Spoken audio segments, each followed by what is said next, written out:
Hello, welcome to your Global Fashion Retail and Supply Chain Podcast. Today, Monday, April 13. Hormuz blocked and freight costs climbing for the sixth straight week.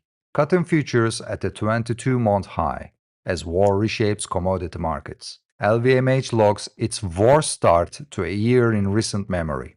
And Türkiye's own minister says competing on cheap labor is a dead end. I'm Sedat Sezer, breaking down the news and insights you need to start your day. Let's get into it.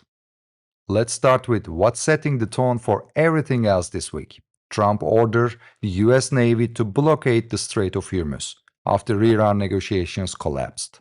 That's around 20 to 25% of global seaborne trade effectively frozen.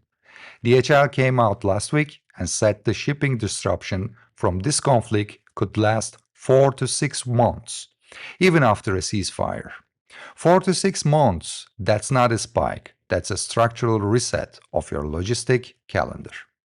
The Baltic Dry Index is already up.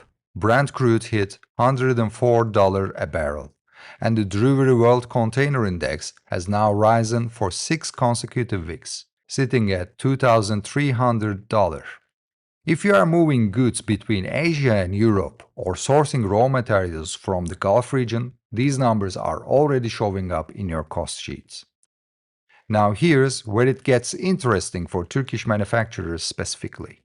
Yes, your logistic costs are rising, but your competitors in Bangladesh, Vietnam and India are absorbing the same shock, and they are doing it for a much longer distance.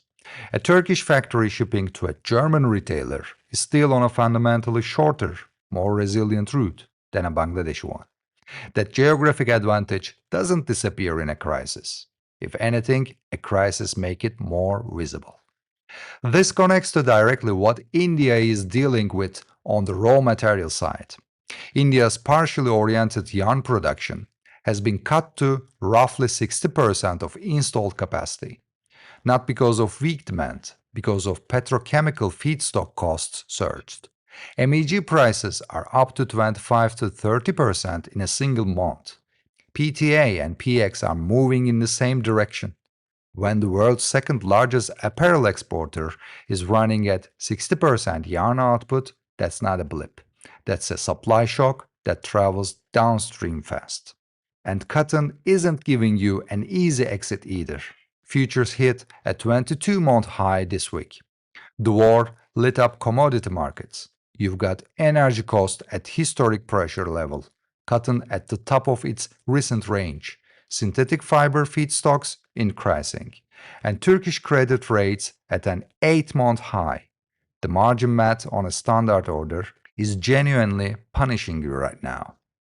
This is exactly why Turkey's Minister of Industry and Technology Fatih Kacır said competing with countries paying 200 to 250 a month in wages makes no sense. His message was clear. Turkey's future is in design, brand, and innovation, not in defending labor cost position it was never going to win on permanently. Now that statement is strategically correct. It's also telling that a minister is saying it out loud because it reflects where official policy attention is heading. Labor-intensive SMEs are still going to get support, but the structural direction is shifting. Turconfed echoed the same logic from a different angle. Their chairman flagged that over-reliance on a single market or a single supplier is now a strategic risk. Not just a supply chain vulnerability. Diversify your customer base, diversify your sourcing, or absorb concentrated shocks alone. That's the message. Now let's shift to the demand side, because the cost story is only half of the picture. The World Bank issued a growth warning for Europe and Central Asia this week. Slowing expansion, rising risk from geopolitics, high interest rates, and energy costs. This matters because over 60% of Turkey's apparel exports go to European market.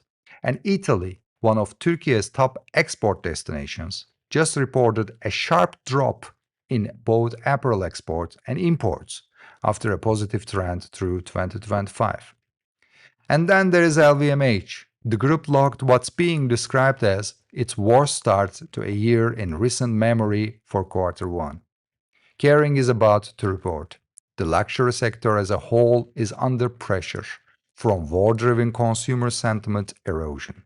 The one exception, and it's worth watching, is Hermès. They opened their 25th leather goods factory in France this week. They are expanding the production capacity while everyone else pulls back. That's a brand with enough pricing power and order visibility to keep building.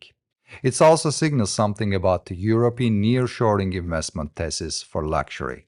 The most resilient players are bringing manufacturer closer to home, not farther away.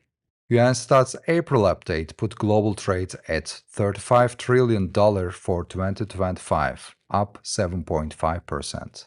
But in nearly 2026, US-China trade has collapsed, and those flows are being redirected. Türkiye is named as a beneficiary in the nearshoring scenario. At the same time, US apparel and export imports drop 13.9% year-on-year in January and February. Consumer confidence in the US hit an all-time low. Demand from American brands is getting squeezed from multiple directions. The Istanbul Chamber of Commerce president said it plainly this week: Turkey is a natural production hub candidate for Europe. Customs union access, geography, production infrastructure. The conditions are there. What's less clear is whether enough Turkish manufacturers are positioned to act on that when the window is open. With the right certification, digital product passport readiness, the speed infrastructure that European brands actually need. The main question I want to leave you with today is, when three independent cost shocks hit simultaneously, raw material, energy, and logistic, and your primary market is slowing, does your current order book give you enough visibility to plan past Q2? Because the manufacturers who have that visibility right now are the ones who built relationships earlier, not the ones reacting to crisis. That's all for today's analysis. To make sure you never miss the insights behind the numbers, hit subscribe wherever you get your podcasts. I'm Sedat Sezer. Thanks for tuning in. I'll see you tomorrow, and until then, stay ahead of the curve.